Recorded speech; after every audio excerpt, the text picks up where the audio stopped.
This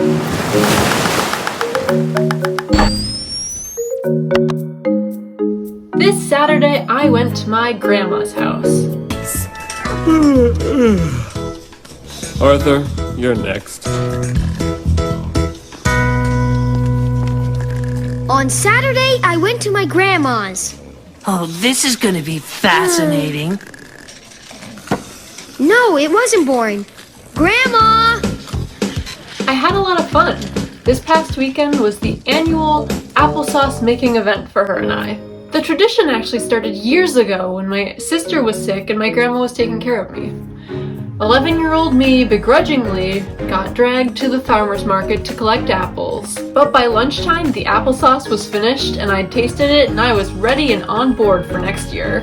Pro tip: making applesauce is always more fun with a friend. It's great to have a partner to keep the mill turning without burning out. And having someone to talk with makes the end product just that much sweeter. Today, I'm going to talk about the 5 elements that I've identified as essential to your how to make applesauce experience bag. Element 1 is obviously gathering the apples. More power to you if you want to go apple picking, but my grandma and I just go to our local farmer's market. She's got this big list with all the apples that you should and shouldn't have in applesauce. Some years there will be booths that will have like half bushels full of all the perfect mixes of apples that you'll need to put in applesauce. But other years we have to go by the list and we have to go to station to station and figure out, okay, we need a little bit of this and a little bit of that, and carrying all these heavy apples around. It's quite a lot of fun actually. Just be cautious though, because not all apples are great for applesauce. Some of them have too tough of a structure and they won't break down, and you'll be cooking them for hours and hours and they'll just maintain all their crispiness. You want an apple that will break down pretty easily and get sweeter as it's cooked. And also something not too mealy, because that'll make the applesauce feel kind of weird in the mouth. The next element is prep. And you'll need a good knife. It's actually quite essential. You don't want a knife that's too dull because that could be dangerous. It's actually more likely that you'll cut your finger with a dull knife than a sharp knife. Fun fact. At any rate, you want to make sure you're washing your apples. They probably won't have wax on them if you get them from the farmer's market or you go pick them yourself. But if you're getting them at a grocery store, they probably will, and you want to get that off because the wax could affect the overall texture of the applesauce. My grandma and I always cut them into quarters. Half and then half again. We try to make all the pieces roughly the same size so that they'll cook at about the same rate, and you won't end up with half the apples all mushy and half the apples still all together. You want them all cooked at the same time so that you can start making applesauce at the same time. Some people choose to omit the seeds, stems, and skins, but my grandma and I just leave them in because we know that we're going to be using a mill to actually make the applesauce product, and those bits just won't go through the small, tiny holes.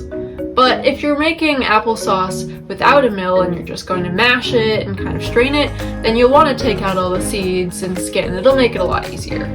The next element in the how to make apples experience bag is a big old pot, because you need to cook the apples. My grandma actually has a way bigger pot. I think it used to be the size of me or something. You want it to be large and it needs to have a lid. We usually fill up the water about 2/3 the height of the apples in the pot. This way, the apples aren't submerged, but they will get cooked properly with the lid over it. To be honest, this step takes a while and it can be pretty boring. This is when having that friend around will come in handy. So take a magazine, grab a crossword puzzle, make sure to check your apples every few minutes. You don't want them to burn. You'll want to keep them at medium to high heat so that there's a constant boil and the steaming process can do all of its good, wonderful things. And this is when you'll start to smell the lovely aromas of apples in your kitchen. Cook times will vary for every different situation. We were using an electric stove top and we had about 15 pounds of apples and it took about 40 minutes to cook them all down. The next element is mashing the apples. This is the fun part. My grandma has had the mill that we use for a very long time. She said she got it at a secondhand store. I'm sure you could buy them online or in stores somewhere, but the best place to get them is probably at a thrift store, an estate sale, or like a tag sale. They probably have motorized versions of this mill now as well. But my grandma and I prefer this old mill. It works really well as long as you can put in the elbow grease. This part's pretty simple and self-explanatory. It's not a hard machine to use.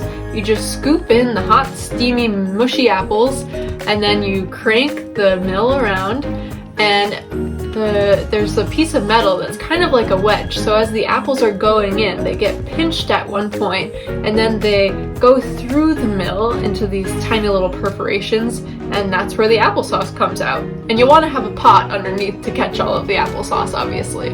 You just repeat the process until you're done with all of the apples in the pot that you boiled. The last element in the how to make applesauce experience bag is sugar. My grandma does think I'm nuts, but I actually don't like sugar in my applesauce. I tried it first time without sugar, probably 12 years ago, and I loved it. So we always set aside a few without sugar for me, but if you're normal, you probably want to add some sweetener to your applesauce, otherwise it'll be a little bit tart. My grandma swears by this method of 1 cup of sugar for every 6 cups of applesauce-ish. You always have to taste it along the way. So you want to start with less sugar and then taste and add as you go. Making applesauce is a great skill to have. It's simple yet involved, engaging yet relaxing, and best of all, it gives you time to share with the people you love most. I cherish this annual applesauce making day with my grandma. It's one of the many things that bonds us together. So now go! Make your own applesauce. Tell me how it turns out.